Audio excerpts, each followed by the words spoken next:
सबसे बड़ा कौन है? ये जानने के लिए वीडियो को अंत तक जरूर देखिएगा। कहानी बहुत ही दिलचस्पी होने वाली है।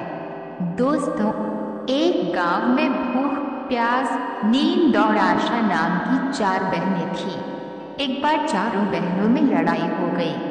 भूख कहती है कि मैं बड़ी हूँ, प्यास कहती है कि मैं बड़ी हूँ, नींद कहती है कि मैं बड़ी हूँ और आशा भी कहती है कि मैं बड़ी हूँ।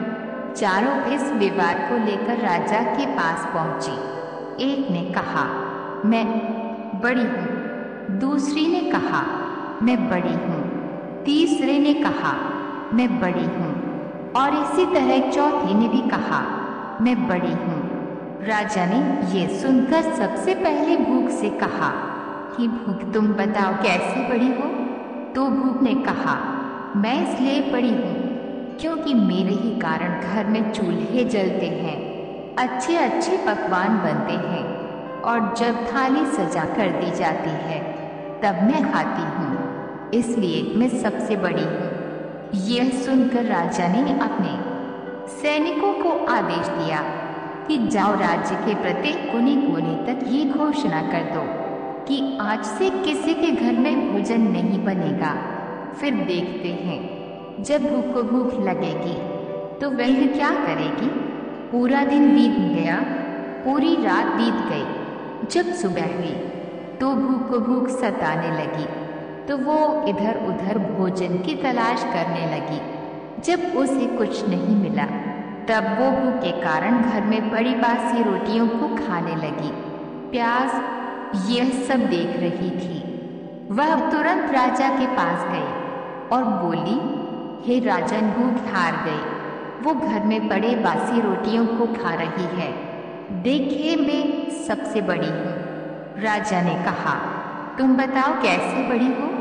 प्यास ने कहा, मैं बड़ी हूँ क्योंकि मेरे ही कारण लोग कुएं खुदवाते हैं, तालाब बनवाते हैं और बर्तनों में भी पानी का संचरण करते हैं और किसी बर्तन में भरकर मुझे पानी देते हैं, तभी मैं पीती हूँ, इसलिए मैं बड़ी हूँ। यह सुनकर राजा ने अपने सैनिकों को आदेश दिया कि जाओ, पूरे राज्य में घोषणा कर दो कि कोई भी कुआं ना खुदवाए, कोई भी बर्तनों में पानी ना भरे, सभी तालाब और कुओं में पहरा लगा दो।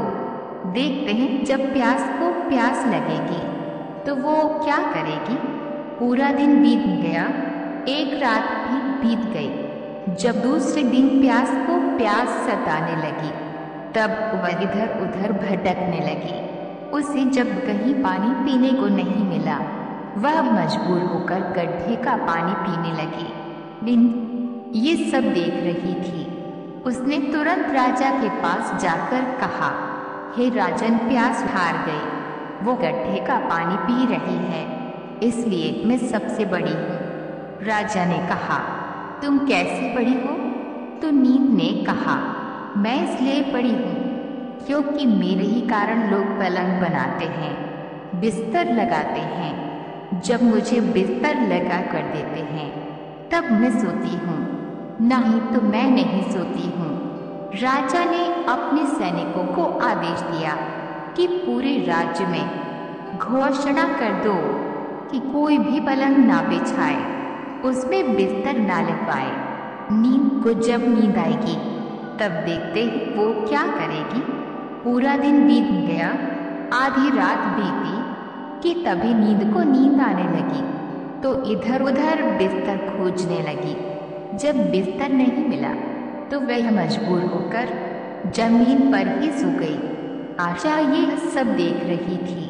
उसने तुरंत राजा के पास जाकर कहा कि राजा, नींद हार गई। वह जमीन पर ही बिना बिस्तर के सो गई, इसलिए बड़ी तो मैं ही हूँ। राजा ने कहा, तुम कैसे बड़ी हो?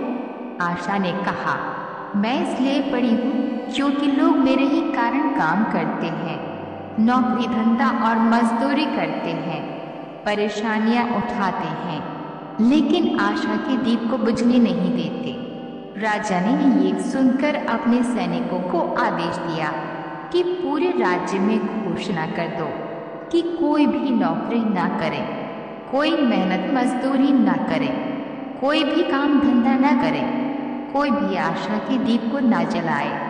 आशा को जब आश जगेगी तो देखते हैं कहाँ जाएगी। पूरा दिन बीता, आधी रात बीती, जब आशा को आश जगी तब वो इधर उधर गई, लेकिन चारों तरफ सन्नाटा था। सिर्फ एक कुम्हार टिमटिमाते दीपक के प्रकाश में काम कर रहा था। वहां जाकर रुक गई। कुम्हार ने देखा उसका सोने का दीपक, सोने की बाती और सोने का महल बन गए। दोस्तों, जिस प्रकार कुम्हार की आशा पूरी हुई, उसी प्रकार आप लोगों का भी आशा पूरी हो। आप लोग भी आशा का दीपक प्रज्वलित कर कर्म को करते रहिए। दोस्तों, आशा करती हूँ कि ये कहानी आपको अच्छी लगी होगी, और चैनल पर पहली बार आए हैं तो प्लीज चैनल को सब्सक्राइब